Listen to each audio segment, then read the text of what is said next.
Assalamualaikum warahmatullahi wabarakatuh. Perkenankanlah hari ini saya akan meliput wisata religi di Masjid Agung Darussalam Purbalingga. Halo pemirsa yang terhormat, inilah perjalanan kami menuju Masjid Agung Darussalam Purbalingga. Perjalanan dari rumah hanya 1 km arah pusat kota, komplek alun-alun kota Purbalingga. Cuaca hari ini cerah dan panas. Izinkanlah perjalanan ini kami singkat langsung menuju Masjid Agung Darussalam.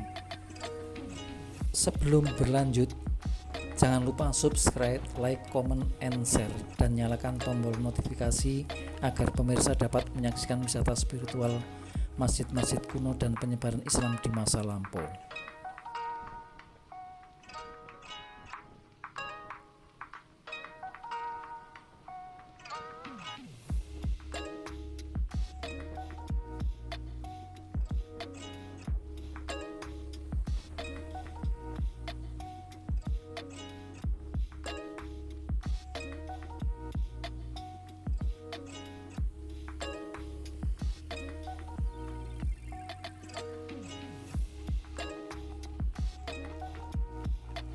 Inilah wajah Masjid Agung Darussalam Purbalingga. Mari kita telusuri sejarah dan wajah masjid tersebut. Masjid Agung Darussalam terletak di Jalan Jambu Karang, nomor 1 Kompleks Alun-Alun Purbalingga. Masjid ini dibangun pada tahun 1853 Masehi atau 1269 Hijriah. Embrio Masjid Agung Darussalam Purbalingga adalah sebuah musola atau langgar yang sejak awal dibangun di pusat kota pada tanah seluas 5.500 meter persegi. Selanjutnya oleh Kiai Haji Abdul Ibrahim Nawawi sebagai pendiri Masjid Agung Darussalam dibangun permanen dengan luas 25 meter persegi. Kemudian pada tahun 1892 setelah Kiai Haji Abdul Ibrahim Nawawi meninggal, digantikan oleh putranya yaitu Kiai Haji Harja Muhammad. Dari pasangan Kiai Haji Harja Muhammad dan Nyai Salamah, generasi ketiga Imam Masjid Agung Darussalam, inilah lahir tokoh-tokoh agama di Kabupaten Purbalingga yang dikenal di dunia Islam, yaitu Syekh Ahmad Nahrawi Muhtarom dan Kiai Haji Abdul Ahmar. Syekh Ahmad Nahrawi Muhtarom dan Kiai Haji Abu Ahmar belajar di Mekah ketika pecah perang Diponegoro 1825 sampai dengan 1930 Masehi. Mereka berguru pada Syekh Muhammad Al-Makhri, Al-Maisri, Al-Maki, Syekh Muhammad bin Sulaiman Hasbalah, Sayyid Ahmad An-Nahrawi Al-Misri Al-Maki, Sayyid Muhammad As-Saleh Az-Zawawi Al-Maki. Kiai Haji Abu Ahmar berteman akrab dengan seorang hakim Belanda yang sangat terkenal yaitu Profesor Terhar. Diskusi yang intens Kiai Haji Abu Ahmar dengan Profesor Terhar ini kemudian melahirkan sebuah peradilan bagi kaum pribumi tersendiri yang terpisah dengan landrat yang ada ketika itu. Peradilan ini hanya diberlakukan untuk kaum pribumi yang berhubungan dengan hukum-hukum perdata atau disebut Bergelijk Wetboek. Inilah wajah para tokoh-tokoh yang telah kami sebut di depan, antara lain Kiai Haji Abu Ahmar, Syekh Ahmad Nahrawi Muhtarom, Kiai Haji Ahmad Dahlan pendiri Muhammadiyah, Kiai Wahid Hasyim pendiri Nahdlatul Ulama, dan Profesor Terhar dalam suasana sidang. Sejenak saya silent untuk mengikuti sholat Jumat. Ulasan berikutnya nanti saya sampaikan kembali. Terima kasih.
Sholat Jumat telah selesai, mari kita lanjutkan ulasan tentang Masjid Agung Darussalam Purbalingga.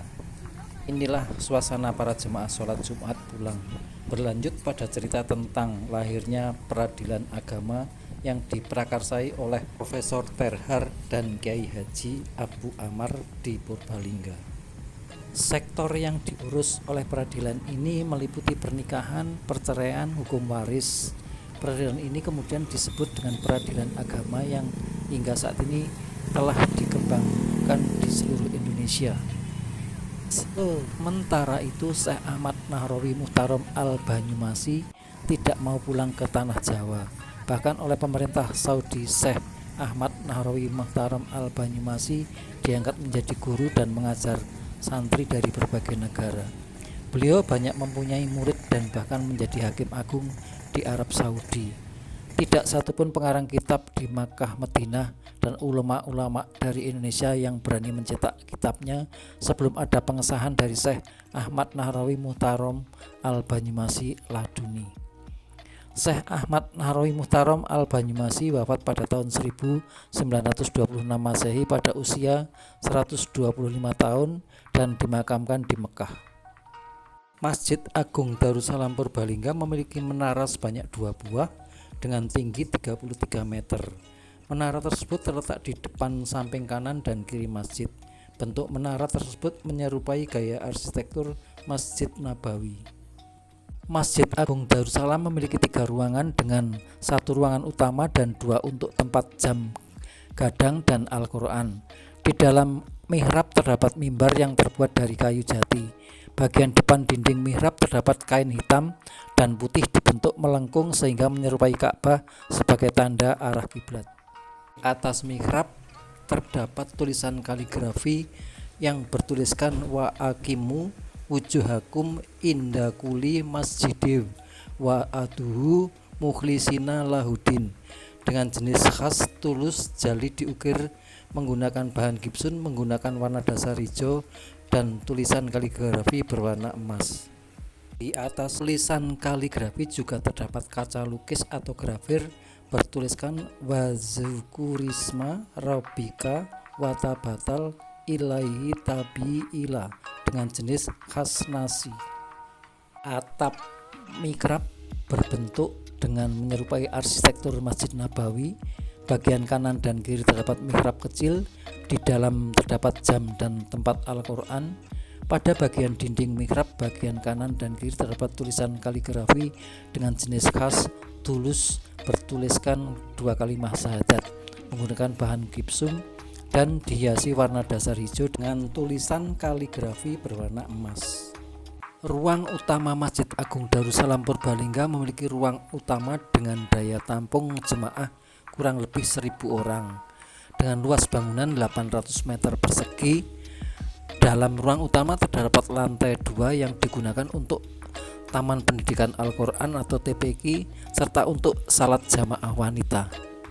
Para pemirsa yang kami hormati, peristiwa liputan wisata spiritual ini bertepatan dengan hari Jumat awal Ramadan 1444 Hijriah. Perlu pemirsa ketahui, jika nanti menjelang malam Lailatul Qadar, Masjid Agung Darussalam Purbalingga dipadati oleh musafir-musafir luar kota untuk bermunajat dan istiqomah pada Allah Subhanahu wa Ta'ala. Demikian liputan kali ini kami sampaikan, semoga bermanfaat dan menambah wawasan dan ketakwaan kita pada Allah Subhanahu wa Ta'ala. Jika ada tutur kata dan tata naskah yang tidak benar, kami mohon maaf yang sebesar-besarnya. Sampai jumpa lagi pada liputan wisata religi berikutnya. Akhirul kalam billahi taufiq wal hidayah. Wassalamualaikum warahmatullahi wabarakatuh.